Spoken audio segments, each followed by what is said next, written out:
Ayun, malapit na matapos yung ating Gemry na Smiley. Ayan. Nagawa na lang natin na maging fair. Oo, camper van.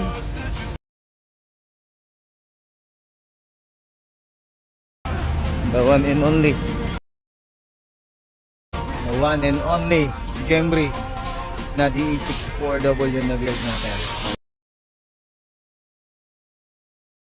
The one and only in the Philippines. The very rare unit. DE64W top of the line, ginawa natin Gemry. Ito is the one and only din na classic look dito sa Pilipinas.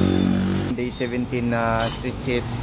Then, ito din, the one and only na Gemry na DE17V 4x4. Ayan.